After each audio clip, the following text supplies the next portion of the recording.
Hello hello hello.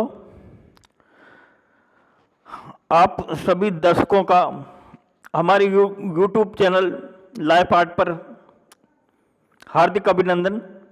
आप सभी दर्शकों का हार्दिक अभिनंदन। कल के एपिसोड में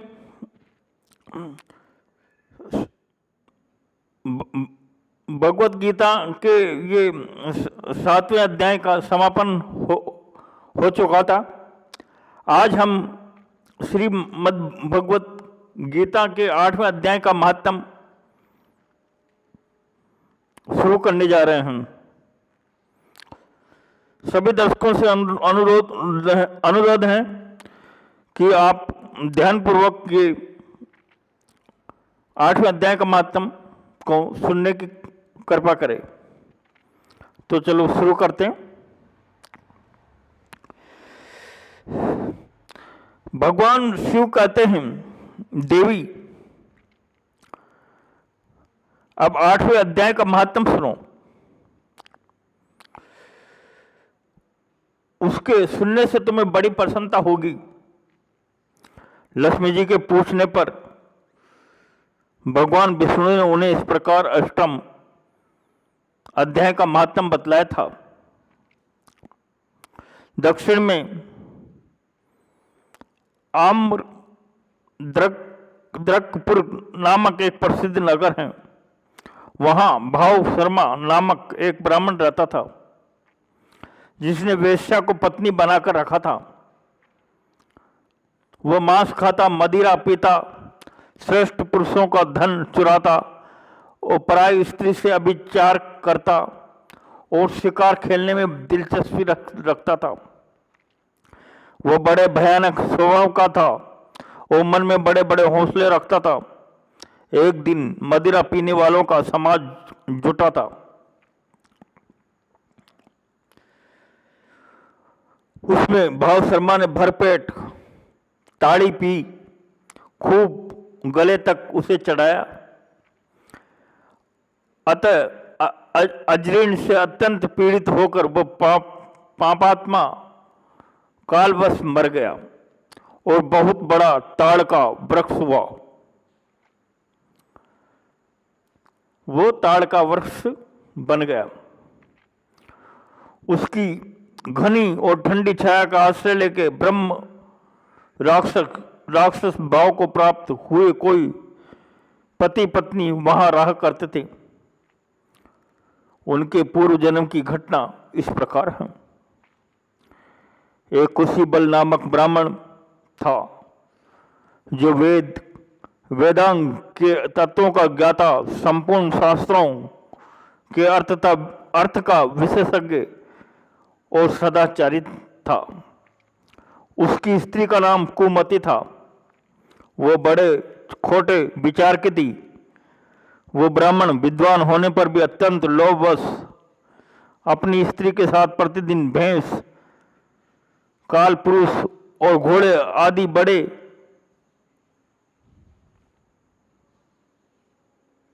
दानों को ग्रहण किया करता था, परंतु दूसरे ब्राह्मणों को दान में मिली हुई कोड़ी भी नहीं देता था।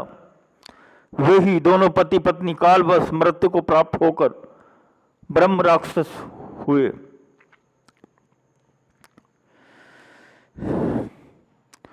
वे भूख और प्यास से पीड़ित हो इस पृथ्वी पर घूमते हुए उसी ताड़ वृक्ष के पास आए और उसके मूल भाग में विश्राम करने लगे। उसके बाद पत्नी ने पति से पूछा, हे नाथ, हम लोगों का ये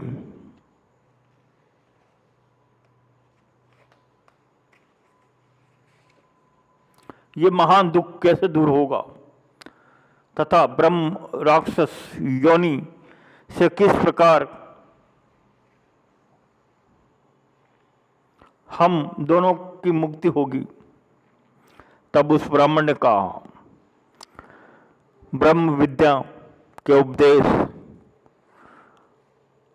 आध्यात्मिक तत्व के विचार और क्रम विधि के ज्ञान बिना किस प्रकार संकट से छुटकारा मिल सकता है। ये सुनकर पत्नी ने पूछा कि तत् ब्रह्म की मध्याम की कर्म पुरुषोत्तम, पुरुषोत्तम वह ब्रह्म क्या है, आध्यात्म क्या है और कर्म कौन सा है। उसकी पत्नी के इतना कहते ही जो आश्चर्य की घटना घटित हुई उसको सुनो।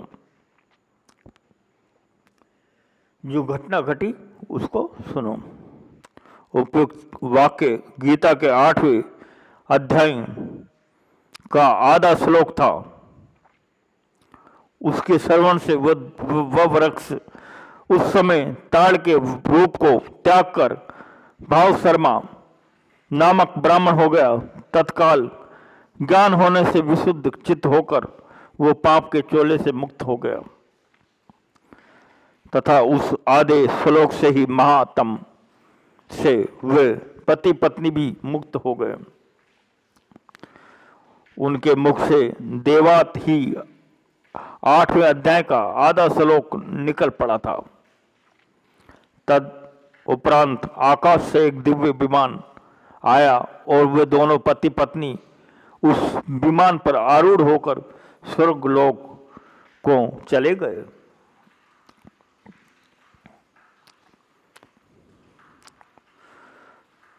वहां का ये सारा वृत्तांत अत्यंत आश्चर्यजनक था। उसके बाद उस बुद्धिमान ब्राह्मण भाव शर्मा ने आदरपूर्वक उस आधे श्लोक को लिखा और देव जनार्दन की आराधना करने की इच्छा से वह मुक्तिदायिनी काशीपुरी में चला गया। वहां उस उदार बुद्धि वाले ब्राह्मण ने भारी तपस्या आरंभ की। उसी समय क्षीर सागर की कन्या भगवती लक्ष्मी ने हाथ जोड़कर देवताओं से भी देवता जगतपति जनार्दन से पूछा, नाथ आप सहसा नींद त्याग कर खड़े क्यों हो गए हो। श्री भगवान बोले, देवी काशी पुरी में भागीरथी के तट पर बुद्धिमान ब्राह्मण भाव शर्मा मेरे भक्ति रस से परिपूर्ण होकर अत्यंत कठोर तपस्या कर रहा हूं। वह अपनी इंद्रियों को वश में करके गीता के 8वें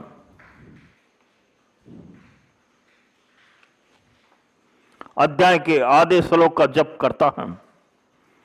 मैं उसकी तपस्या से बहुत संतुष्ट हूं, पर बहुत देर से उसकी तपस्या के अनुरूप फल का विचार कर रहा था। प्रिय, इस समय वो फल देने को मैं उत्कंठित हूं। पार्वती जी ने पूछा, भगवान श्री हरि सदा प्रसन्न होने पर भी जिसके लिए चिंतित हो उठे थे उस भगवत